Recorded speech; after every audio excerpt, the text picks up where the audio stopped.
Yesu asifiwe. Jambo la kwanza ni watambue viongozi wangu wote, maaskofu, waangalizi pamoja na mkurugenzi wangu wa kitaifa na wote ambao wametukimbilia katika msiba huu. Mungu wa mbinguni awabariki sana. Lakini jambo la pili, kabla siendelee, pia nimtambue tunaye Dr. kutoka Muhimbili ambaye tunamhesabu kama mwanafamilia wetu, Dr. Kulindwa. Naomba usimame. Dr. huyu wakati tunapitia changamoto ya kumuuguza mama yetu mzazi, kuna wakati mama yetu alifanyia operation ya moyo, na kwa sababu ni mchungaji alikuwa na majukumu mengi, ndugu wangu hapa naye alikuwa pia na majukumu ya ajira, kwa hiyo singeweza kukaa naye miezi mitano.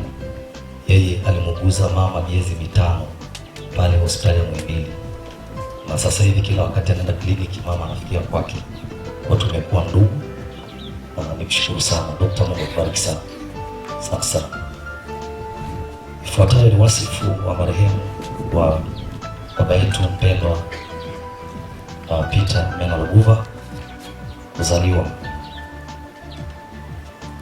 Peter Mena Lubuva alizaliwa tarehe 12 mwezi wa 12 mwaka 1953 katika kitongoji cha Rumo, kata ya Haubi, wilaya ya Kondoa, mkoa wa Dodoma. Ubatizo. Peter Mena Lubuva alibatizwa mwaka 1953. Mara tu baada ya kuzaliwa alipata kukomuniwa katika kanisa Katoliki lililoko Haubi mwaka 1961, na mwaka 1965 alipata kipaimara katika kanisa hilo la Haubi. Elimu.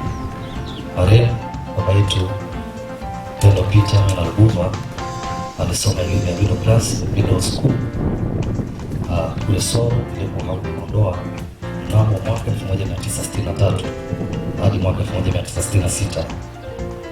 Alisoma kozi mbalimbali.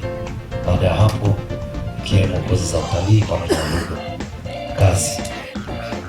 Marehemu Peter Mena Lubuva baada ya kumaliza elimu ya middle school alienda nchini Kenya kufanya kazi kuanzia mwaka 1967 hadi mwaka 1982. Mwaka 1983 alirudi Tanzania mkoani Arusha na kujiunga na kampuni ya Camdown. Baadaye alijiunga na kampuni ya Ruby Heart Safari na pia kama camp supervisor, na baadaye alijiunga na kampuni nyingine ya Alex Walker hadi alipostaafu.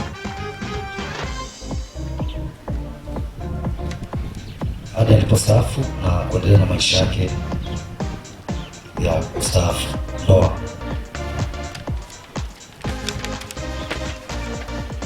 Marehemu Peter Lubuva alioa mwaka 1978 na alibariki ndoa yake mwaka 1998 katika kanisa Katoliki la Mtakatifu Matiasi wa Mtume Ngaramtoni. Watoto. Marehemu Peter Mena Lubuva baba yetu alibarikiwa kupata watoto 6, 2 wa kiume na 4 wa kike, wajukuu 18 na kitukuu 1. Kwa hiyo mnapotuona hapa ni watoto na mimi ndio kijana wake wa kwanza. Ugonjwa. Baba yetu Peter Mena Lubuva alikuwa anasumbuliwa na ugonjwa wa sukari tangu mwaka 2019, ambapo alikuwa akiendelea na matibabu yake mpaka ilipofika tarehe 29 mwezi wa 12 2025 alizidiwa ghafla na kupelekwa katika hospitali ya Seliani iliyoko Ngaramtoni, ndipo alipogundulika kuwa ana shinikizo la juu la damu, pressure, iliyopelekea kupata kiharusi, minor stroke. Baada ya matibabu alipata nafuu na kurudishwa nyumbani na kuendelea vizuri. Mnamo tarehe 9 mwezi wa kwanza 2026 marehemu baba yetu Peter Mena Lubuva alizidiwa tena na kupelekwa katika hospitali ya Liganga iliyoko Usariva, na baadaye alipewa rufaa kwenda katika hospitali ya mkoa Mount Meru. Baada ya kupelekwa kwa ambulance, ilipofikia mnamo saa 5 usiku, mzee wetu baada ya uchunguzi wa madaktari iligundulika kwamba ile stroke ilipiga kichwani, na baada ya hapo basi alipumzika. Shukrani. Namba moja, tunamshukuru Mungu muumba wa mbingu na nchi kwa maisha yake yote aliyokuwepo duniani, kwani alikuwa akikiri imani muda wote, hata katika wakati mgumu alikiri. Baba alikuwa hata siku moja aliwahi kulalamika anaumwa, na hata kama alikuwa anaumwa alikuwa hasemi, wala yeye siku zote tumwambia, anasema niko vizuri, naendelea vizuri, sina shida yoyote. Pili, tunawashukuru sana madaktari na wauguzi wa hospitali ya Seliani Ngaramtoni, hospitali ya Liganga Usariva, hospitali ya Mount Meru Arusha, kwa kujitoa kwa hali na mali katika jitihada za kuokoa maisha ya mzee wetu Peter Mena Lubuva, na kwa bahati mbaya ilishindikana.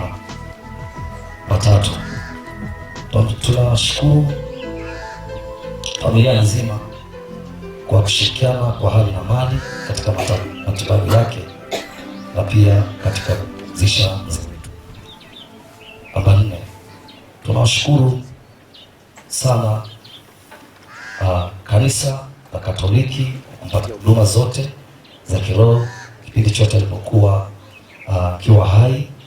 Mungu wa mbinguni awabariki. Pia tunashukuru kwa kuendesha ibada hii ya mazishi, lakini pia tunamshukuru Mungu, tunashukuru kanisa la TAG Shalom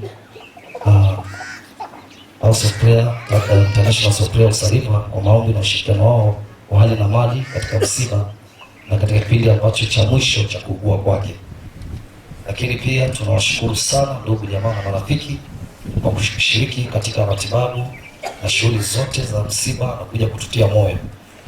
Tunashukuru sana maaskofu pamoja na waangalizi, wachungaji na wote ambao wameshiriki. Kwa kweli kama Mungu tukimbilia, tutasikia kufarijika sana, ndugu jamaa na marafiki wote, na hili kuonyesha kwamba baba yetu aliishi na watu vizuri mahali hapa, kwa sababu tunaona umati mkubwa wa watu ambao wametukimbilia mpaka kule nyumbani, kule kote huko wamejaa.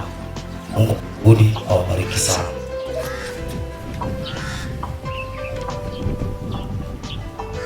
Mambo ya kukumbuka machache ya baba yetu marehemu Peter Lubuva. Jambo la kwanza, tunakumbuka marehemu baba yetu Peter Lubuva alikuwa ni mtu mpole, alikuwa ni mcheshi, hata sisi kwa watoto wake hakuwa na magomvi. Hata pale tulipokosea au kumkwaza aliweza kuachilia na kusamehe, na hakuwa na tatizo lolote. Na pia alikuwa akiishi na majirani vizuri kabisa kwa upendo na amani, kwa sababu hatujawahi kusikia tatizo lolote lile kwa muda wote ambao amekuwa akiishi mahali hapa. Lakini pia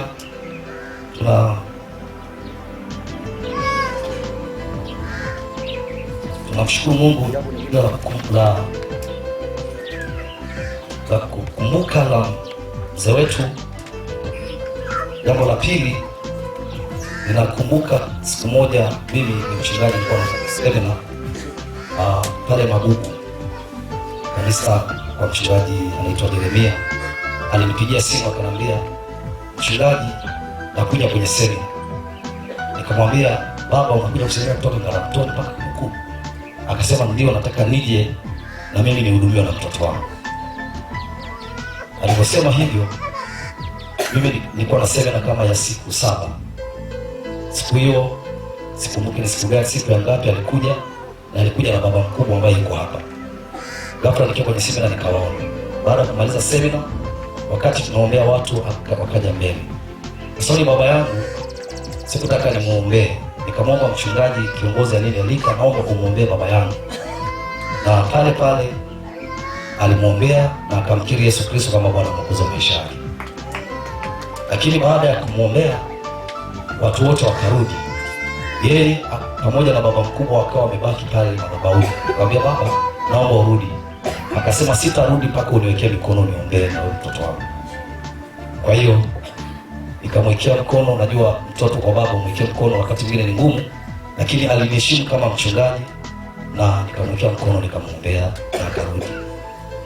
Jambo lingine la kukumbukwa ni kwamba mzee tarehe 25 siku ya Krismasi alikuja nyumbani kuja kula sikukuu ya Christmas. Alipigia simu asema, mwanangu nataka nije kula sikukuu ya Christmas nyumbani kwako. Mwambia hapana, sisi tunapaswa tuje kwako, tuje tukae hapo nyumbani. Akasema mimi nataka nije kwako. Kwa hiyo akaja tukala sikukuu ya Christmas vizuri. Ikafika saa 2 usiku, nikamwambia baba, muda umeenda, naomba tafadhali, kwa kuwa muda umeenda, naomba upumzike hapa. Na alikuja na nitawasilisema baadaye hilo, na mjukuu wake anaitwa Shah. Na baada ile saa 2 akasema mimi ninaenda, lakini nitakuja nikae siku 7 nipumzike. Kwa hiyo akarudi nyumbani. Tarehe 25 26 ndio baba alipata shida ya kupelekwa Seriani. Baada ya kurudi nyumbani, baada ya matibabu mafupi ya kutibiwa Seriani siku 2-3, aliporudi nyumbani, alipokuwa nyumbani, tukaamua kwamba familia nimchukue niende nikakaa naye kwa muda ambao nikimwangalia matibabu, tazamia matibabu yake. Alipokuja aliendelea vizuri, na nakumbuka tulikaa na wazee wa kanisa siku hiyo, tulikuwa tunakutana pamoja. Baba ni kama alikuwa anatuaga, alisimama akapunga mkono, alafu baadaye akataka kuzungumza kitu, lakini akakaa. Na baadaye alipopata mauti kuja kuangalia, alikaa nyumbani kwangu siku 7, na siku 7 hizo alikaa, hiyo siku ya 7 ndipo alipofariki. Kwa hiyo yale maneno alisema nitakaa nije nyumbani kwako nikae siku 7 nipumzike, yakawa yametimia. Kwa hiyo mzee aliona kifo chake na Mungu alimwandaa. Tulikaa naye siku 7, lakini siku ya 6 pia aliwaita wajukuu wake, akasema njooni tufanye ibada, na si kawaida yake. Akafanya ibada na wajukuu wake pale, kaimba kufanya na ibada. Kwa hiyo Mungu alimwandaa mzee na alikuwa anaona mwisho wake, na tunamshukuru sana kwa ajili ya maisha yake. La mwisho ni upendo wa baba yetu na mjukuu ambaye anaitwa Shah. Kiukweli baba alikuwa anapatana na Shah popote pale, na mimi nasema hakuwa mjukuu, alikuwa mtoto wake. Popote pale alikuwa anapatana na walipendana sana, na hilo mimi kwa kweli nimekuwa nikifikiria sana. Na kitu cha kumwenzi kwa mjukuu ambaye mimi niseme mimi leo ninamtambua kama mtoto ndugu wetu wa mwisho, kwa jinsi alivyotembea naye na alivyopendana naye. Popote pale nafikiri kwa shaka kanisani wanaenda pamoja, hata kwenda popote pale. Siku zote alipokuja nyumbani kwangu nisalimia, alikuja na mjukuu wake, hajawahi kumwacha. Lakini mimi niahidi jambo moja, ili kumwenzi baba yetu, basi Shani nitamsomesha mimi pia ndugu zangu ninaye Enzo, kuanzia maisha yake hapa mpaka atakapofikia mwisho, tutamsomesha ili kumwenzi baba yetu.